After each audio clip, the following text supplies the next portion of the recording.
ওই কিরে, ওই কিরে। 12,000 টাকা বেতনের হোটেল বয়ের চাকরি ছেড়ে আসা বিল্লাল শেষ 3 মাসে আয় করেছেন প্রায় 45 লাখ টাকা। 3 মাসে আর্নিং ছিল 44 লক্ষ টাকা। দৃষ্টিনন্দন ভিডিওগ্রাফির সাথে কাব্যগুণ আর দর্শন মেশানো বক্তব্য দিয়ে ফেসবুকের জন্য কন্টেন্ট বানান। নবীজির নামে কটূক্তি করেছে যারা, আল্লাহ কাউকে দেয়নি ছেড়ে। কোটি কোটি দর্শক বুধ হয়ে থাকে তাদের সব ভিডিওতে। কোটি কোটি ভিউয়ের সাথে আয় করেন কারি কারি ডলার। বর্তমান কাজের সঙ্গে ক্যামেরাম্যানকে এই বেতন দেন মাসে প্রায় লাখ টাকা। ইচ্ছা ছিল গণিতের শিক্ষক হওয়ার, কিন্তু কোনো এক ভুল মানুষের প্রতারণায় জীবন আটকে যায়। সেই থেকে অনেক টাকা আয় করার সংকল্প করেন তিনি। এক মুঠো ভাতের কি মূল্য তোমার বাবা মাকে জিজ্ঞেস করে দেখো। হোটেল পরিচর্যার প্রশিক্ষণ নিয়ে চাকরি করতে যান কক্সবাজারে।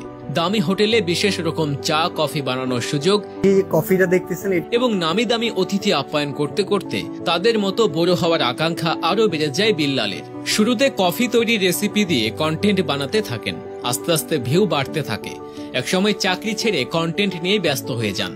শুভাকাঙ্ক্ষীদের বাধার মুখে বারবার নিজের ভবিষ্যৎ নিয়ে ভাবতে হয় তার। অবশেষে নিজের সংকল্প আর স্বপ্নই তাকে পথ দেখায়। ছোটবেলা থেকে লালন করা কাব্যরস আর গণিতের ঠিকঠাক হিসাব নিয়ে নেমে পড়েন নেট দুনিয়ায়। একসময় ছাত্র রাকিবকে নিয়মিত ভিডিওগ্রাফার হিসেবে পাশে পান বিল্লাল। শুরু হয় অসম্ভবকে সম্ভব করার মিশন।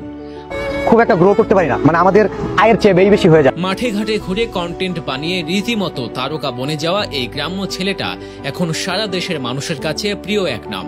তাকে একবার দেখতে, তার কাজ থেকে কন্টেন্ট বিষয়ে পরামর্শ নিতে ছুটে আসেন অসংখ্য মানুষ।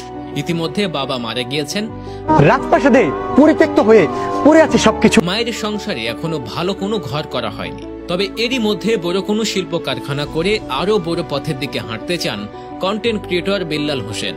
এর অভাবে কত স্বপ্ন ভেঙে চুরমার মধ্যবিত্ত ছেলেটা। কেবল ইচ্ছা শক্তি আর নিয়মিত চর্চা থাকলেই স্বপ্নকেও যে বাস্তবে রূপ দেয়া যায়। আপনার আমার জীবনের সফলতা রিমোট দিয়ে টিভি অন করার মতো নয়। তার এক উজ্জ্বল দৃষ্টান্ত হতে পারে শেরপুর জেলার নকলা উপজেলার এই তরুণ।